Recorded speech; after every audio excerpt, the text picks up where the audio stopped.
I know I said I'd be doing reviews of Zelda and Persona, but if you have been following this channel, you will see that there are a lot of Final Fantasy related videos.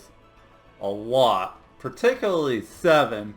Now for those of you that do not know, Final Fantasy VII is my favorite game of all time.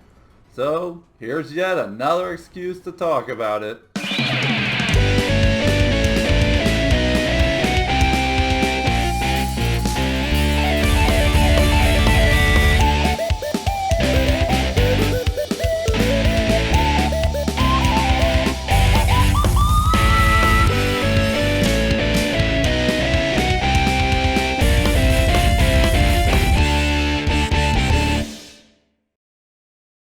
So, in the case of today's video, we have a mobile game that's a battle royale just like Warzone, Fortnite, and PUBG.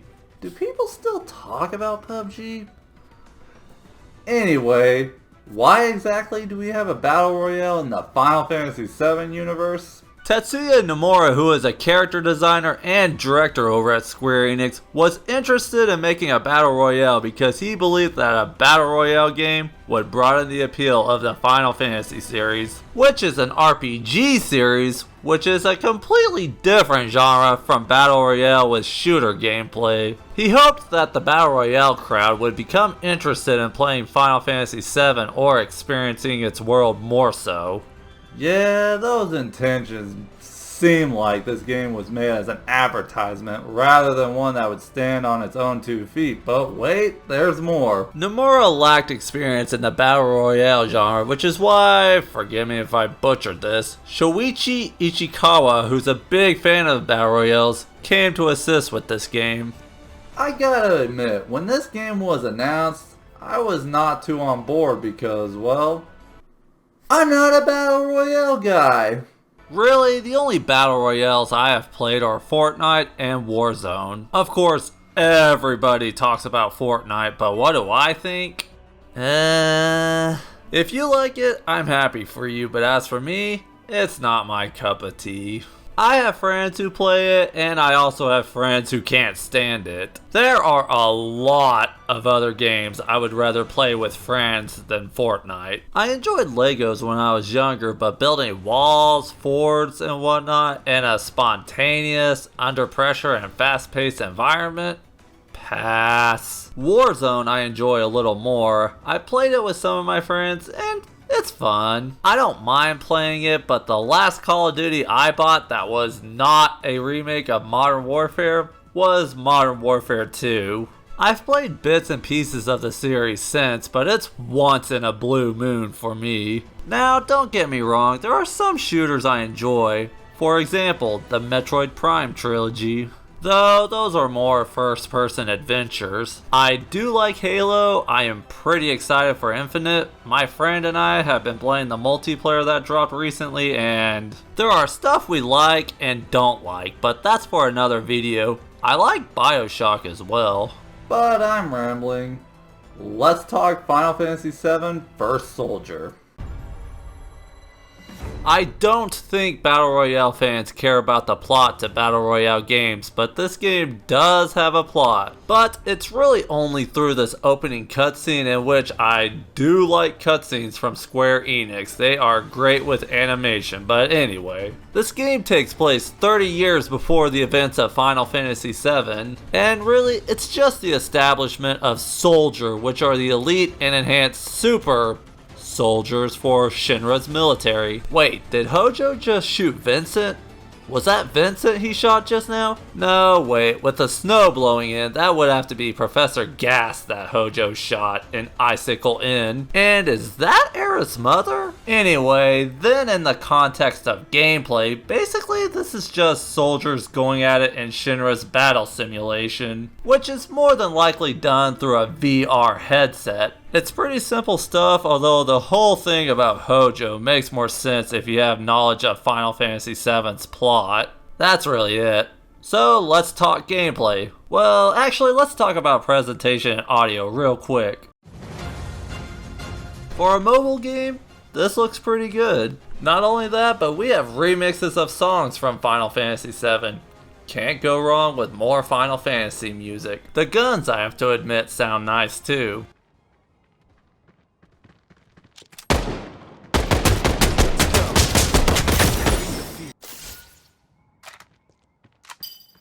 Okay, now let's talk about the important part, the gameplay. Now I gotta admit, I have not spent too much time on this. I've been playing Shin Megami Tensei 5, so cut me some slack here. And Halo Infinite's multiplayer. But really, it's pretty much what most of you have played already. It's you versus 74 other people in this game's case. And just fight to be the last one standing. Complete with a huge map with a storm that shrinks the area and everything. I know I said Battle Royale games are not my cup of tea, but I can see why people like them. For one, the shooter genre is super popular, and I would say that's because they tend to be accessible and easy to pick up and play. Whereas another genre like fighting games where you have to practice and get good. Also, the huge maps. There is some appeal to large maps in games that you explore. In fact, companies who make open world games with large maps emphasize a large world that you can explore on the game's advertising, and that tends to interest people. A little different though is in Call of Duty's Team Deathmatch or Halo's big team battle. You die a lot, but you respawn, and the maps tend to be quite small in comparison to a Battle Royale map. In Battle Royales, however, you die once and you're out. However, from what I've played of the genre, it's accommodated with a huge map where players are pretty far apart. You also collect loot to have an advantage in combat. The gameplay is slower paced as well, that way a game in Battle Royale can last as long as a fast-paced deathmatch in Call of Duty. Of course, if you die first, it's game over for you just like that. Once you die in Battle Royale, you just simply jump into another game and repeat the process. This game's unique mechanics though is you have a class-based system where you pick a class and that's what you play the whole match. The main difference between these classes are the abilities. My favorite is Monk because if you use melee attacks, you heal yourself and your unique ability is the shield. But the other classes or jobs are good too. Should I just call this the job system? Ranger, you have this ability that makes you more aware of your surroundings. Ninja, you can double jump and turn invisible. The Sorcerer makes using spells via materia more powerful, but I always doubt the melee capabilities of a staff in Final Fantasy because they have great magic power, but lacking in physical attacks normally.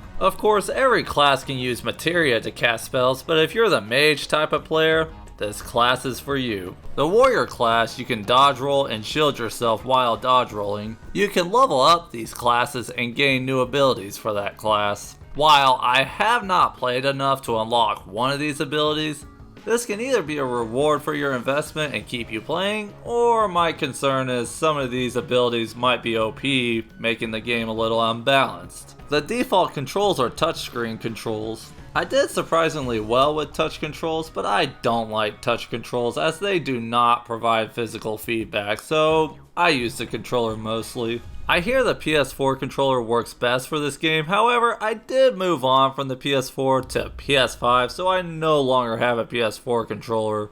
So how does the DualSense work? It was like Yuffie mapped the buttons all wrong and gave it to me. Seriously, options button to shoot?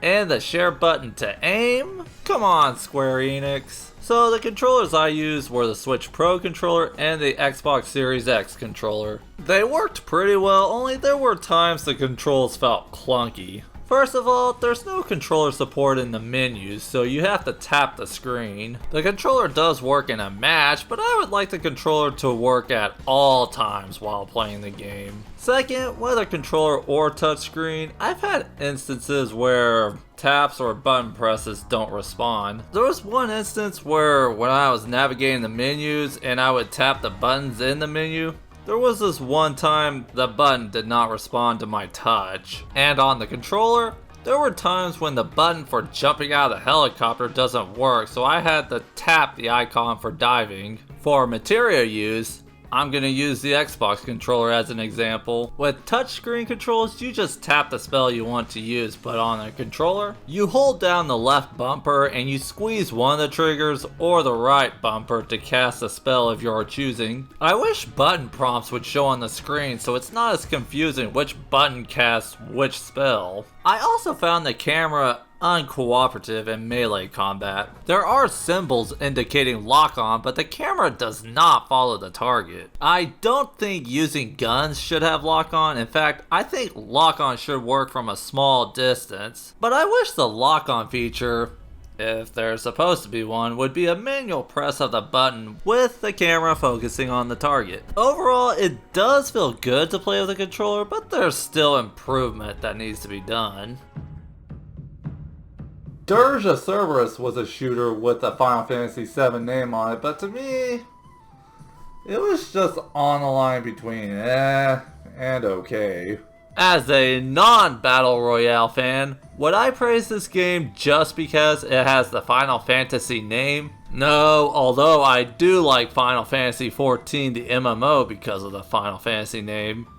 One of the reasons. But I'm gonna praise this game where it's due and point out the flaws that need to be improved on. I don't have expert knowledge on how this game would stack up against Fortnite or Warzone, so I'm thinking about not giving this game a score.